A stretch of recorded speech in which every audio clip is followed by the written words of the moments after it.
Hi everyone. Welcome back to On the Boundary. Just two coaches just chatting cricket. I hope you missed us as much as we've missed you guys. Spinach brother man, how are you doing? Happy to be back first and foremost, but we're good. We're good. A lot happened since our last show, but good to be back. Yeah, no, I think we owe our followers and our viewers an apology for going MIA. I'm sure many of them will understand that ish adulting is not a joke. It's not a joke they by adulting. But yeah, we at least we are back and we still alive. And yeah, we're gonna pick up from where we left off with our conversations regarding cricket. Um, I don't know where to start, Coachy. I don't know where to start. I feel like there's a lot that we've missed out. Um, let's go Test series, West Indies. I don't know how much of that Test series you still remember, but I think that's probably the first thing that we can touch on. Yeah, a lot happened since, as I said, since we were on Test series against West Indies. I think we weren't really too shocked about what happened or what happened during that series. I think we did do a small preview where we said Yeah, if South Africa puts up uh, the runs, we should do well in that series because it seemed to be bowling attack versus bowling attack because West Indies have a very good bowling attack, and we have a decent one as well. So we had predicted that it would be one in the runs, and if we outscored West Indies, which we felt we should have done well in the series. Yes, I think if I remember correctly, there was a few games that were cut a little shorter due to weather and things like that. So, which led to the draws and us having to win the yeah, last one to win the series. yeah. The other thing when a coach had our test batting has been a problem for a while now, and I don't know, maybe it's just me, but I think we still haven't nailed it in terms of our batting. I don't think it's necessarily the batting lineup, but I think maybe the players themselves are still struggling to find their feet in Test cricket. Now I'm not talking about guys like Timber. Timber's been around for a while, and I think he's found his feet. But now it's the newer guys that I think they're still struggling. You look at someone like Kyle Verine, struggling for consistency. He's got a beautiful Test 100 against New Zealand, and after that, it was almost uh, like it was everything just dropped for him, and he hadn't been still scoring much runs. We went back to someone like Vian Mulder, and I think he may have shown that he still has it, which is probably why the coaches are still backing him. But I think I don't know, man. What's your opinion? What do you think is the missing link as far as our batting in Test cricket? Because in the white ball format, I think we're not as inconsistent as we are with the bat in Test cricket. It's hard to put your finger on it, but I think it's the guys just need to put their hands up now because it's sort of like we can blindly pick five out of the six. You don't even need to think about it, which means they are the guys who should be in that lineup, but they now need to pick their hands up. Biggest fan of Aiden Markram. He needs to be more consistent with the runs at the top. Tony DeZorzi, I think he he has picked his hand up. He's just not loud enough yet for you to see because I feel like he has been scoring the 50s here and there. He's not uh, screaming, but he is picking his hand up and telling us to have a look. Then we've got Stubbs, who I'm still I'm very keen on him being a three or at least higher up the order, maybe not 3, but 4 is taken, so we'll have a look at him at 3. I'm very keen on him batting and scoring runs a lot higher up in the order. Then we've got David and Temba, who David had, I think the previous series had shown what he's got. So we went into this series expecting a lot from him. But again, just there and thereabout, it doesn't feel like these guys are dominating and cementing their places, even though, as I said, we pretty certain on the lineup and who those guys are. Our problem, I think, right now is that 6-7 position, being the keeper and the all-rounder. Our all-rounder is, I think he also is shoe-in being Marco Jansen, but he just needs to be consistent with both. I feel like with the ball, he's given us a lot of brilliant stuff. So in between the not so great, but now we just want the consistency and having to be able to rely on him scoring runs and taking those wickets. So yes, we're in a rebuilding phase, but I'm very positive with that team, and I feel like the only guy who's old, if I want to say old, but he's still got a few years in him as well, in that batting lineup is Themba Bavuma. So we've got some time to build around that team. And I don't think we should worry too much. We should do better, as in they do need to start scoring runs and do better, but there's hope there. I've got a little bit of hope. Yeah. Speaking of Stabo, I remember when we spoke just before the series, when we had that show that we had that was regarding the Test series. We were very open to him batting at 3. We were open to the potential that it may have in terms of being a match winner. But now, like, as much as we were open to it, some of us were also a bit skeptical as well. We've seen other sides introduce youngsters in Test cricket, and instead of throwing them at 3, they start them at 6, and then they work their way up. But judging from, I know it's just a few innings, but judging from what we saw in the Test series, do you think we should persist with Stabo at 3, or should we go for a specialist? Because I believe we do have specialist number 3s. Should we go for a specialist and maybe look to take Stabo at 6 and just let him work his way up? I do see him as a number 3 one day personally, but I think he still has a few maybe technical things that he needs to sort of look at. I think that was exposed in that series against the West Indies, where he's still a bit shaky outside off stump early in his innings. He might need to tighten up a bit going forward, and I think that's one of the major things that I picked up for myself in the Test series. But apart from that, I think he's got the technique for days. I think he's also got the temperament for days. But it's just the small things.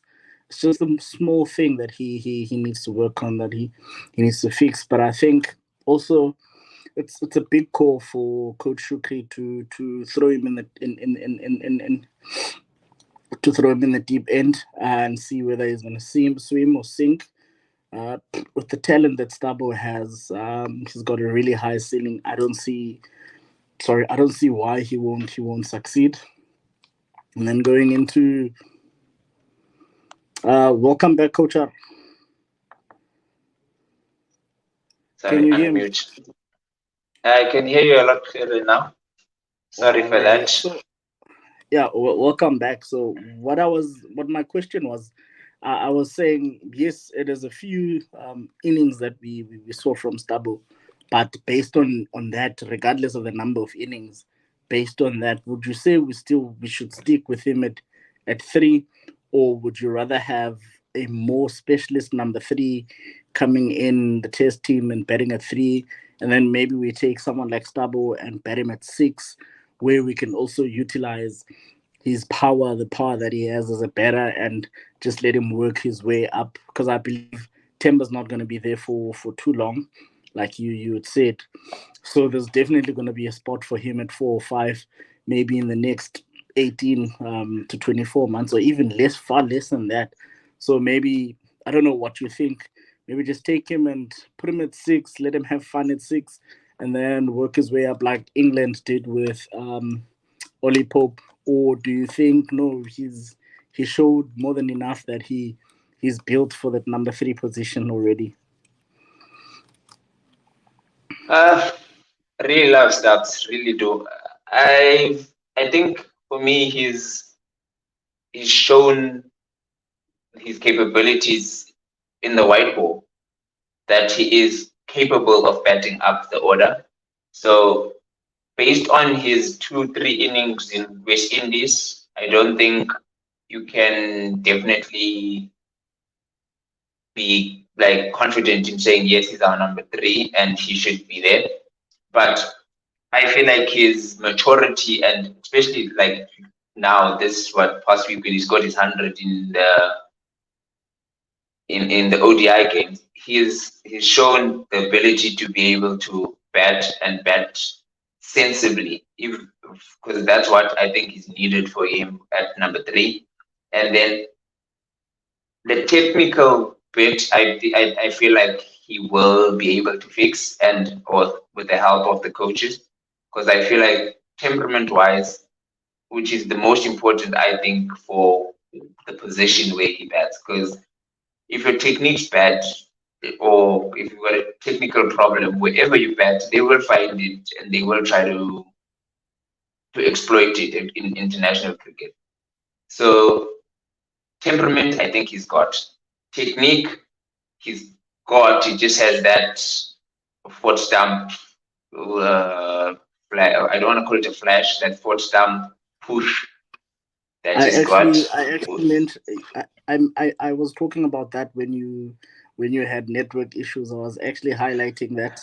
I'm glad that you didn't hear me, so the people will know that it's not something that we talk about. Even it's just something that we managed to pick up. Yeah, so that for me, that foot stamp push is something that you need to work out of your game. The greatest they would fight to say at the moment right now, Virat Kohli had that. Ricky Ponting had that for a very long time as well. So, and look how they turned out. So, if it's something that you can sort of fix, I don't think you take out of your game totally because Virat still chases one. So, it's just need you still need to get it out of your system, and it's fine if you do it on 150, but Yeah. at the beginning of your innings, you just need to find a way to bet around that, I'd say, and build your innings without having to do that. Because in Test cricket, you do have people 3 slips and a gully, so people are going to catch it. ODI cricket, maybe it goes to third man and you get into your innings more and more and more. So it's just that thing. So all in all, I do think we have to stick with him at 3 because of what I said again. If you're betting him at 6, is Ryan Rickerton coming in at 3 and keeping? What are we doing with that number 3 spot? Is more the question than whether we want to bet Stubbs a little lower. Yeah, no, I hear you, Coach Ora, and I'm still all for Stubbs betting at 3. Like I said, we agreed the last time that it's a potential match winner to have someone like him at 3, especially in modern cricket. But watching how things went in West Indies, I sort of felt maybe we could be pushing him a little bit too hard. But also knowing Stabo, he's up for the challenge. Even in his interviews, you could tell that he was oozing in confidence. So it's not something that he's worried about. I did mention that he might need to tighten up, especially early in the innings. Your feet are not moving at that time. So it's those balls that are just outside off stump, they're quite tempting. You don't know whether to leave, whether to play, and you find yourself just pushing at the ball. and it's something, I think it's something that's natural. It's something that happens to a lot of betters. You mentioned you mentioned some of the biggest players in the history of the game. They had the same issue, and it's not something he cannot fix. It's not something he cannot find a solution to. I do believe he's going to tighten up. But yeah, I think also for me, like I said the last time we spoke, Coach Ara, if Shukri is sure about this decision, he's going to need to back Stubbs. He decided that Stubbs is going to be his number three. He's going to need to back him. He's going to need to be patient with him as well. In terms of first class experience, Stubbs doesn't have a lot of that. In terms of age, he's not quite old. He's very young. So he's going to make mistakes every now and then. He's going to give his wicket away when we need him the most. Something that's going to happen. And then there's going to be one game where he wins us the game. It's not going to happen all at once, but as time goes on, because this is going to be a learning experience for him. But is eventually going to get to a point where he understands his game, where he understands Test cricket a lot better, and we're going to get way more results. If you look at a guy like AB de Villiers, look at how long it took him to understand his own game, to understand the different forms of the game to a point where he could dominate across the formats. It took him a lot of time. I think he debuted when he was about 21, 20, and for most parts of his early 20s, he used to give away his wicket. He could win you a game, but he could also throw his wicket away on five, and then come next game, score you a match-winning 60. And I think this is where Stubbs could be at this point. So, sorry. So we're going to need to be patient with him. Back Stubbs.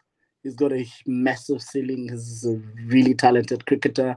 So I think, yeah, we're going to see fireworks from him in Test cricket if this works out.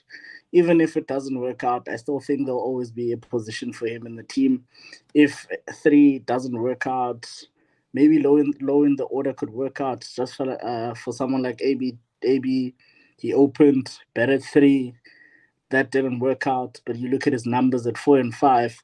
That's where he felt at home. That's where he was able to win us a lot of matches. I don't know whether you want us to move on from the Test series. To be honest, for me, there wasn't a lot to take away from the Test series, except for the fact that without someone like Andrich, without Mako, I think we are thin on bowling. I think our bowling stocks are a bit thin, but it's not because we don't have the bowlers. I think it's because the bowlers that we have don't necessarily have the experience yet. We've got someone like Nandre Berger, quality left arm seamer, but also he hasn't played a lot of Test cricket. We've got Lungisani, someone who's struggling with injury. And one thing that a lot of people don't understand about Lungi is he's one of those players who rely a lot on rhythm. So if his rhythm is not there, he's he's always going to tend to struggle, which is why sometimes I get frustrated when he gets just 3 overs and then it's done. Then he's going to get another 3 overs, and then how is he going to get his rhythm for him to perform? But I think that's something we're going to talk about when we talk about the next test series that we're going to. But then from West Indies, we played the T20s. I don't think there's much we can say about that. West Indies walloped us even before the T20 World Cup when we were there. The series that I really want us to get to the most is Afghanistan. That's the series that had a lot of South Africans complaining. A lot of people seem to have even forgotten that we made the 50 over semi-final just not long ago. We made the T20 final just not so long ago. And exactly, people are like, cricket is dying because we lost to Afghanistan. What are your thoughts, Kochi? Yeah, so obviously we never want to lose, but I always felt like that would be a tricky one, especially without Clausen and Miller, who are like the backbone of that middle order, especially if there's been involved. So the way we played that series, I felt yes, we could have played it a lot better, but that first game happens. I think what disappointed me more was the second game because every now and then you will have a collapse. Especially against Maastricht when you will have days where things just happen and then Yeah. you 80 for 7, 100 all out. But having that being said, the fact that it was also Sim that got us, that was what worried me the most. Like if we go into Afghanistan and then the mystery spinners are getting you, you have that as an escape. Well, it was Rashid on a good day. Yeah. It used to be Mujib. Now there's this new Ofi they've got, who I'm not sure is an Ofi or what he is. So going Let's against, stick to calling him a mystery spinner. He's a mystery. It's a mystery to yeah. all of us. So having things like that, you do get games where you will crumble, but on a pitch where Afghanistan scores 300 and we can't get 200, that's where I feel like that's the one which worries me the most. Yes, we pulled it back in the last one, but Afghanistan didn't have Rashid Khan, I think, in that game already. They had already won the series. So, yes, we scored runs, and Aiden scored runs, I think, in that one. So it was nice for that to happen, get his confidence back. But that series was a real disappointment for me. I feel like you can lose a game against Afghanistan. Afghanistan is not a minnow as much as they used to be. They have caught up with the rest of the world, and in those conditions at home, we call it at home, they can get results against people, but we shouldn't be losing series against them. Yeah. And I think the other big thing that a lot of people have been complaining about is we've been losing a lot of matches outside of the World Cup. Like if you look at our record in terms of the number of matches we're losing outside the two World Cups where we've done well, we've been losing a lot of matches, and I don't know whether I think that's where Coach Rob is. I think he's at a point where he's willing to lose matches outside of a World Cup in preparation for the World Cup, which is something a lot of people don't understand. But I know we're a country that's been spoiled. We used to have Hashim, we used to have AB, we used to have those big guys playing in bilateral series, and they would dominate teams. We would win, but come World Cups, we wouldn't see the same dominance. This is why, for me, I'm not saying I'm happy with us losing. I'm not saying I'm okay with us losing, but I think I'm content with us losing outside of World Cups in preparation for a World Cup. Look, I take a semi-final. I take making it to a semi-final any day over beating Afghanistan 3-0. I know a lot of people would like to see us dominate Afghanistan. Yes, we used to dominate such sides, but for me, looking at our history and looking at where we come from, you'd get guys like Hash scoring plenty of runs, AB, JP. We get to a World Cup and suddenly we're crumbling even against a side like Zimbabwe. World Cup 2015, we were 4 down for nothing against Zimbabwe until Miller and JP came to the rescue. Even sides like New Zealand, we dominate them outside of World Cups. Come World Cup, we losing to I forgot the guy's name, but for me, I think I'm okay with swapping now for now, because I've got that hope that eventually we are going to win a World Cup. See now we are making semifinals. We are winning semifinals. We are making it to the final. For me, that's something. And if it means that is a direct product of what happens in the series that we play. I'm good with that, especially with the next World Cup. We are hosting it, so there's no way that we will not qualify. So if we are losing now, but we are trying to sort out something for the World Cup, I'm okay with that, because what's the use beating Afghanistan 3-0 in the UAE only to lose to them in the World Cup? I totally agree. I think I even tweeted something along those lines, tongue in cheek, obviously, having trying to get over the fact that we had just been beaten by Afghanistan, but and lost to Ireland in a T20. I think I said that after that T21 as well. So I feel the biggest issue I have with that Afghanistan series is the fact that Matthew Bruschi didn't get games. If if we're looking at what's next and what because we had lost two of our biggest players in Miller and Clausen, that's a chance for someone else to get a game. And I've always felt like Matty Bruschi is next in line and should be getting a lot more games as we build on to the next phase, the next World Cup, the next whatever. He needs to be getting games to get his chance, prove himself. We'll see if he stays or doesn't stay. But the talent he's shown locally shows that we need to be giving him more of a chance. So for me, I don't mind losing, as I said. I just didn't like how we lost, especially the second game.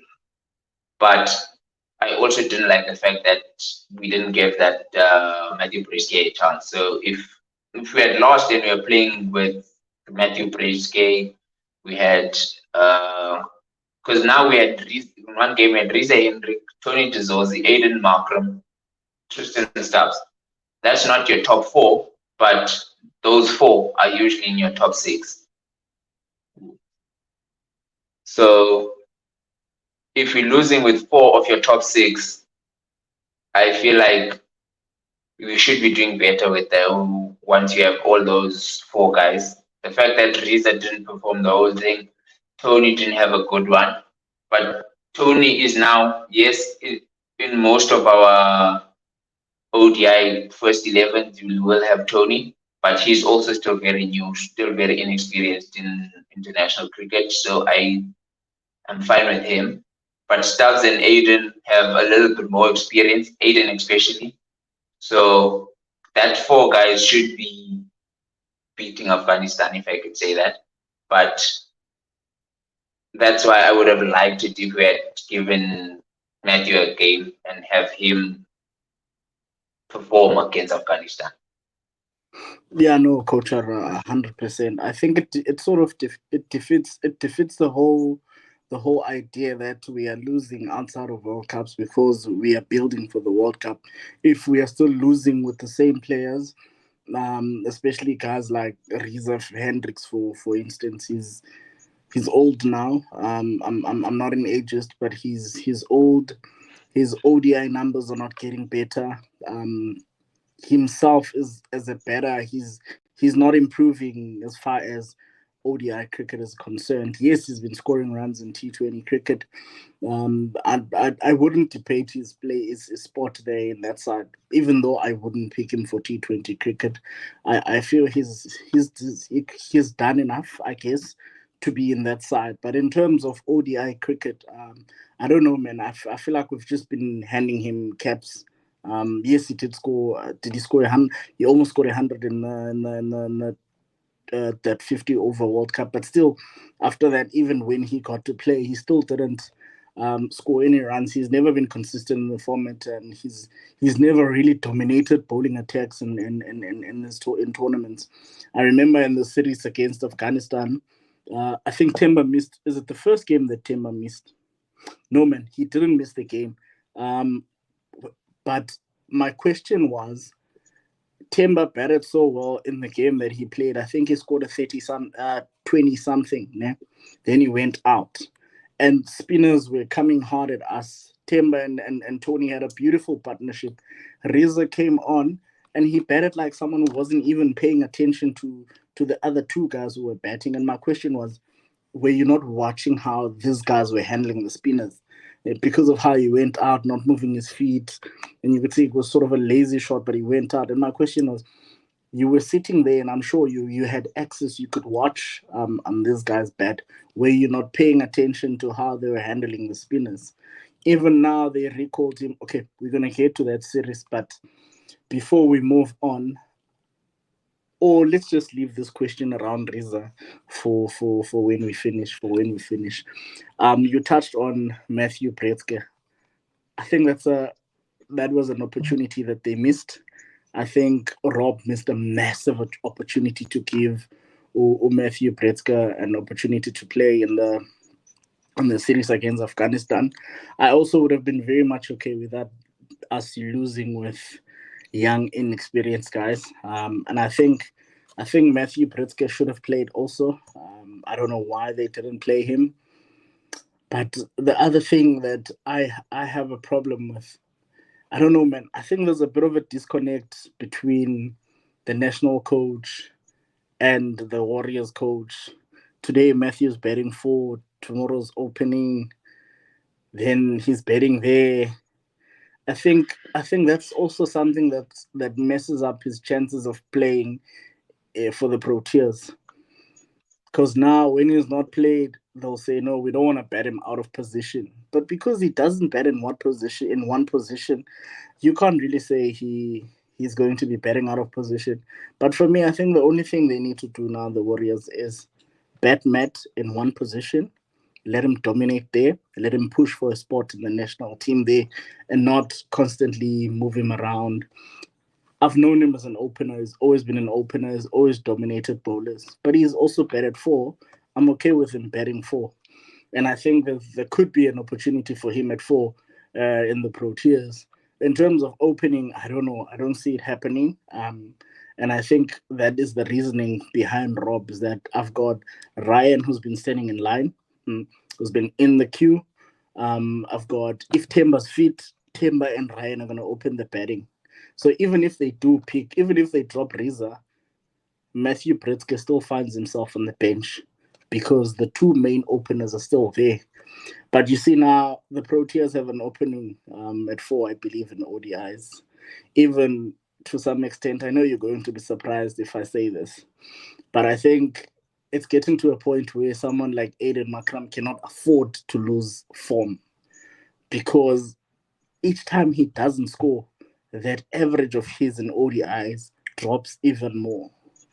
This is why it should always have, as a better, your average should always be high for situations like that. Timber's average was 50. Now it's in the 40s. So he's still safe. But if you look at his last 10 innings, you'll see that he's hardly been scoring runs. But now, if this happens to, for instance, it's happening to Riza. Riza's average now is probably 27. And I don't know how he's still going to make that ODI side with that average. Last time I checked, Aiden's average was around 36. And the more he doesn't score, if he's going to score here and then not score there, by the time we realize Aiden's going to be averaging 30 in ODI cricket, and a lot of people are going to keep coming for him, because social media is always coming. It's either Utemba or Aiden, but they're always coming for him. But yeah, I think the other thing that we learned from that series is we still can't play spin, hey? I think that's another big takeaway for me against Afghanistan. I know CSA normally has spin camps, or yeah, they call them spin camps. I think they are not working, because most of those guys who are batting, they have attended those camps. But did you see how? But still, spinners? And it's also this thing of not having a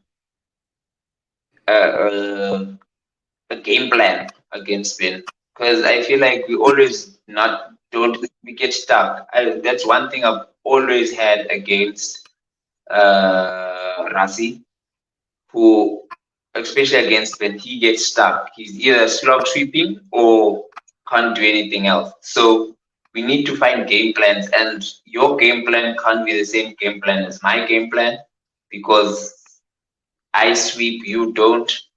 Whatever the thing is, my players need to find their own game plans and be able to, because sometimes you get bogged down and then the spinner is going to get you. Or sometimes they look for a release shot too early, because they do not have the rotation, they do not have confidence in just playing spin, which messes up everything, which is why you get bowled out for 100 because you're not able to tough it out. You're not able to just bat through. Like you can't when the mystery spinner comes on and you can't play him. You can't as in you can't get runs off him. Getting 30, 40 in that 10 allows you to be able to still score runs in against other bowlers. So now, if you've got zero game plan, you're trying to hit him out of the attack, or you're just trying to, you look hopeless against him, you end up not being able to survive his 10 or get through his 10 with minimal damage, which would allow you to get back to the other bowlers and get runs from there. You said something that I wanted to, because yes, the ODI team, I feel Matthew is gonna struggle to get into that for now, but I feel like we could get him into the T20 team, and we should be getting him into that T20 team as soon as possible. Having, because Timber's not playing T20 at the moment, so we could go even with Ryan and Matthew opening there, Aiden, then you have Stab, Miller, and Clausen. However, you want to have that going in that But order. there's also Riza. But that, hi, there's, I didn't miss him. I just didn't call his name. I know he's there, and it's not nothing against Riza, but Matthew needs to be playing for the Proteas as soon as possible because I feel we don't want to wait too long and having him coming in at 29 and still being inexperienced. Because I feel his talent is up there and needs to at least given a chance. Yes, he got a few games now against Ireland or the T20s that he played. And yes, we were winning. We won that first one, and he was like 20 not out or something like that. It showed that he can, but still not enough for him to bat the door down. So I think he needs more chances. And it's T20s in between World Cups, man. Riza can miss a few, it's fine. Yeah. Because we do need to look at next in line now, right now. Yeah. Now that you've mentioned it, I think let's touch on the T20 series against Ireland. First of all, a 2-match series for me is a no-no. I feel like it's a waste of money. It's a waste of everyone's time. Unless you're playing against the side you are sure you are going to dominate. What happens if one match gets rained out? That means we're only getting one match.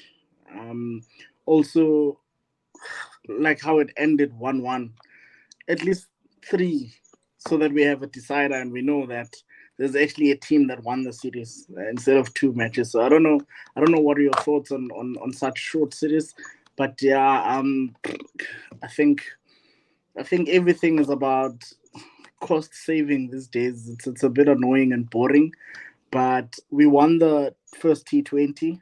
Second T20, that bodybuilder guy came and he he tore our bowling attack apart. He took our bowlers to the cleaners, and then we struggled to play a bowler who's bowling at 115 kilometers per hour. The way we were struggling to play Graham, I don't know how to pronounce his surname, but I think it's Hume or something like that. But the way we were struggling to play Graham for me was a bit embarrassing. It's like I think he got, is it 4 wickets that he got? Yeah, I think he got I 4 think wickets. he got, I'm checking here, I think he got 3, Mark a day got 4.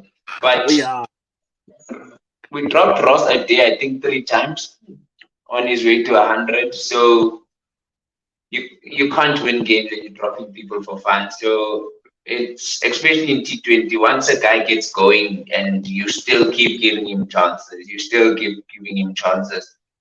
it usually doesn't work. But I feel like we chased that really well, and because the top 3 started off very well. Riza got runs, Ryan got runs, Matthew Breske got runs. So we were chasing that down. It's just we always find a way sometimes to make tough of chases. So we Against found a way against to really lose good that one. bowlers. Against really good Yeah, bowlers. against express pace 112, 118. We found a way again, but it's I'm less frustrated in that T20 loss to Ireland than I am at losing to Afghanistan. Even though going to the UAE, you'd probably have budgeted for one struggle against Afghanistan and then beating Ireland Yeah, more comprehensively. But the fact that even the game that we did lose, we still got 180 odd and we were not too far off.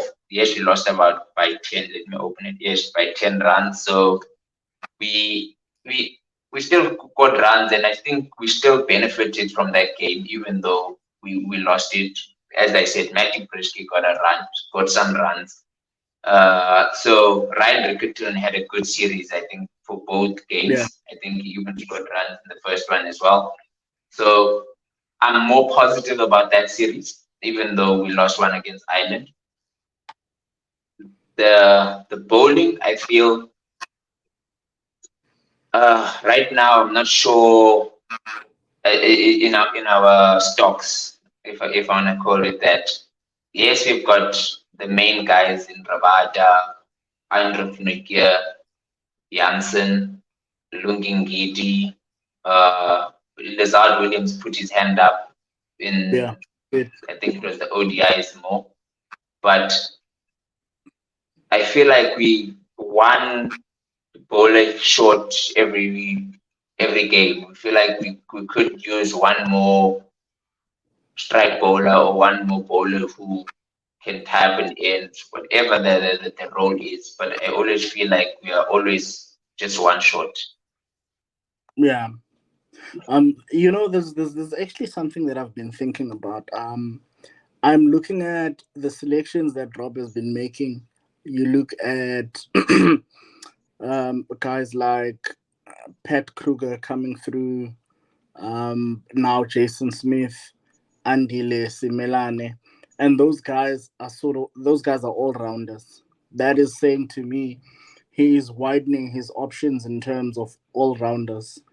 Just after Marco Janssen, then you look at the other guys getting picked. Your Matthew Bretzke, and now that's him looking after his top four, getting a replacement whenever he needs. But my biggest question is he planning for life after Hendrik Clausen, life after David Miller? Because I don't see him going back to Donovan Ferreira. I don't see him doing that. I haven't seen him going back to Donovan Ferreira saying, Donny, Miller's not available for this series. I want you to come through. I'm giving you this opportunity because, in terms of age and in terms of the role that Miller plays, I see you as the guy that could probably play after Miller. And the other thing I would like to see him do is you need Donovan Ferreira to be as close to Miller as possible. Even if you're not going to play Donovan Ferreira, have him in the side. It took Miller a long time for him to be the player that he is now. And the only way to try and speed up the process for someone else, it does not have to be Donovan, but the only way to try and speed up the process is to have Miller mentoring him. So whenever you're picking a squad, if Miller is there, have Donovan there, just for him to try and get used to things. Because right now, I don't know. I feel like we are not planning for life after David Miller. Or Henrik Klassen, we're okay. I think Stubbs can play the role that Klassen plays once Klassen is no longer playing international cricket. But now my question is, who do we have as the guy to play the role that Miller plays? They don't have to be as good as Miller. Even if they're just half as good as Miller, I'm good with that as long as they play the role. in terms of selection, do you think Rob is thinking like that? Has he been thinking like that? Because I've not seen Donovan Ferreira in the squad for quite some time now. I agree with you on especially Donovan Ferreira. I'm a big fan of Don. We know what he does. He hits it and he hits it hard and far. So I feel like that we could play around with what, because I've got another name in mind who I feel is very close to the lineup, and just for me maybe, but he's very close to the lineup, and we would rejig things and could bet after Miller. So it's I don't think he'll come in as a direct replacement for David Miller and go bat where David Miller bats. But I feel like having a guy like Bellingham in the ODIs as well could lengthen or increase that batting lineup. Whether he bats at 4 or 5 doesn't matter. We got a guy like Stubbs who I feel can bat from 3 all the way to 6. So once we get a guy like David coming in at 3 or 4, then Stubbs can come in a little later. Then we can move Klassen around depending on when. So I would love to have those two being in and around the squads, playing not tournaments, but series like these where we don't have a Miller, we don't have a Clausen. So I would have liked to have at least one, David Bellingham or Donovan Ferreira, getting games for the national team and getting ready to step in whenever we need them to. Oh, wait, no, I hear you, Coachy. Before we close it, where do you see Dewald Brevis? We go back to when he first came through, when he first burst into the scene. Very exciting. He still is very exciting. And a lot of people still want to see him in the side. And I was following the SAA side, and he was one of the players who actually stood out. He's one of the players who actually scored runs against Sri Lanka A, even though unfortunately he never managed to convert, but he was one of the players that managed to score a couple of 50s here and there. And there was a match where he was given the role to just come and be explosive, and he played it really well in that 4-day match. So I don't know, where do we see him? Do we see Dewald Brevis fitting in terms of Test cricket now? Or do we still want him to go bide his time and for the Titans? Also in T20 cricket, is there a format where you are seeing him fit in and where you are seeing him have a role in the side? Because I remember there was an interview Rob was asked, and he said he felt that the young man has not done enough yet. But my question to you is, do you see him fitting in right now in the setup? Just from left field, there's something I feel like could he could help us a lot with Dewald Brevis, that being is his bowling. So if Dewald Brevis, the leg spinner, could improve enough for him to be regarded as an all-rounder, because I feel Dewald is a better bowler than Aiden and Stubbs if he works on his leg spin, and then we could trust him. Yes, we could trust him a lot more with his bowling and have him play games where we could go into even an ODI game with 10 overs coming from him and Aiden, him and Stubbs, where he bowled 6 or 7 of those because of his bowling. Which is why I feel the role he needs to be working on is, yes, he's explosive, and that means he could come in at 6 and 7 in the white ball and play as an all-rounder who elongates that batting lineup. And it also allows him time to grow because he's still young. He's still very young, and I think his game needs a lot more time to develop. As he said, being a basher, especially in South Africa, a lot of people expect you to come in every game and hit sixes and win games, when I feel it's the toughest thing to do, just coming in and Yeah, hitting it sixes. is. So we need to be able to have another string to his bow, which allows him to be kept within the squads, kept within the teams, allowed to grow because of having both strings to his bow. So allowing him to come in at 6 and 7, bat as aggressively as he can, but still have that option of having him as a bowler because he's a fantastic fielder. He could improve most teams. So hopefully in the seasons that come, this season and next season, he gets more games and finds his way into this Proteas setup. I don't want to say lineup. I would want to say setup for now. Yeah, and I think this coming season is going to be very massive for him. He started the T20s quite slow. He's also not in the squad for the Titans for the next game, but Hendrik Clausen is back, so yeah, they want to win matches, so it's understandable. And the other thing is, I'm excited to see Ulungi. He's been bowling well. I think he's found his rhythm, which, and for me, whenever he's in full rhythm, he's a joy to watch. And I think he's going to be a match winner for the Titans in the next coming games now that he's back.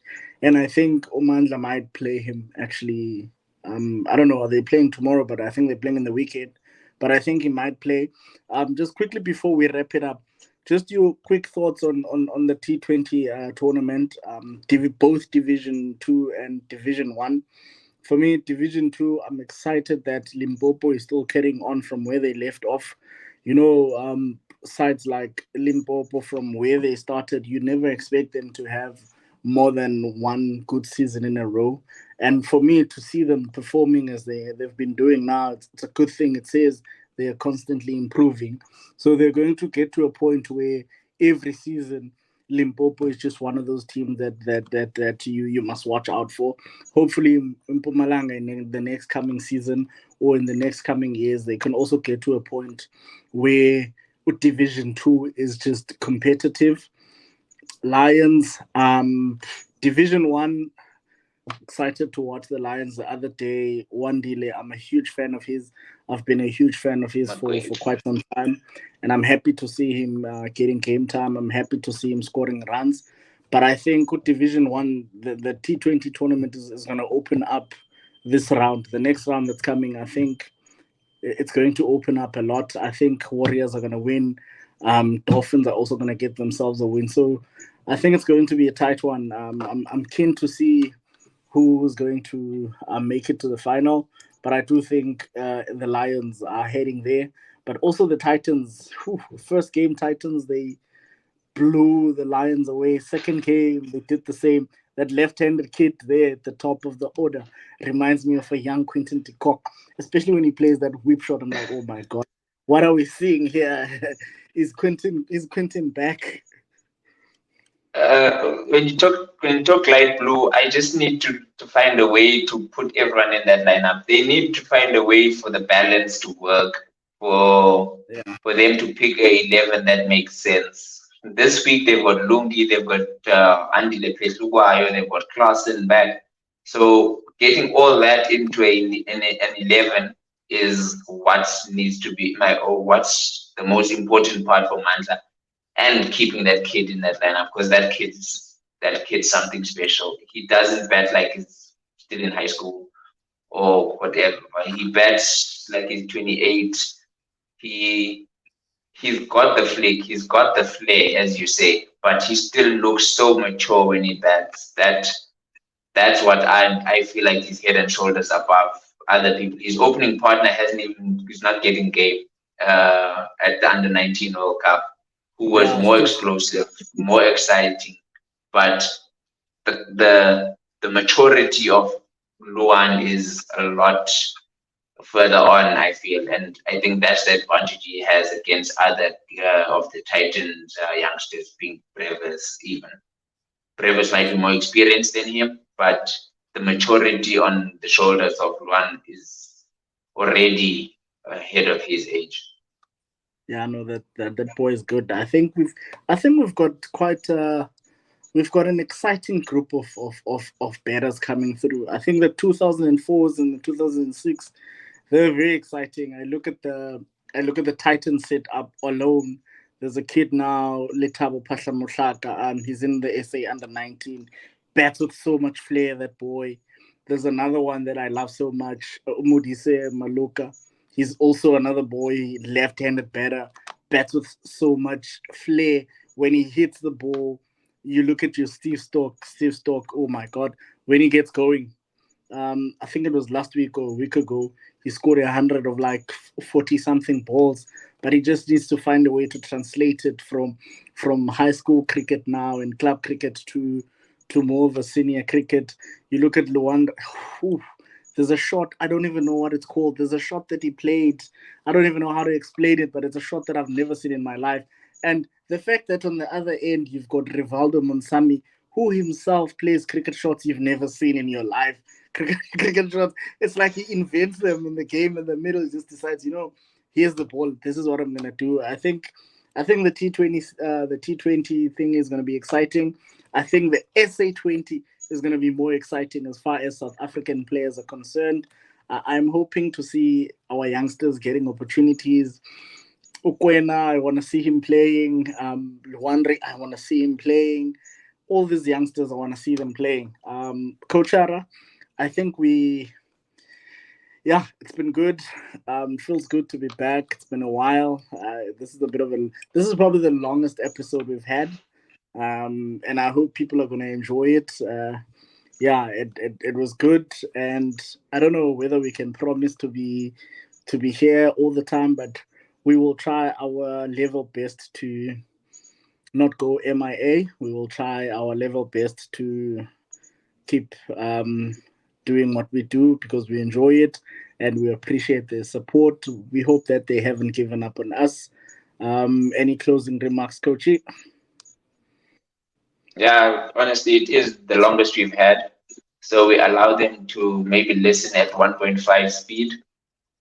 Uh, just to not eat into their day too long. But we appreciate the support. It feels good to be back, and we apologize for going long. It's because we've missed it. But yeah, we're good. Yeah, and now we are at the end of our episode. I even forgot what number it is, but it is one of those episodes for us. Again, please like, share, subscribe, comment, ask questions, and yeah, we'll see you on next episode. We'll see you on our next episode of On the Boundary. Just two cricket coaches chatting cricket. I almost bit my own tongue there. English sometimes. Cheers, guys. Cheers.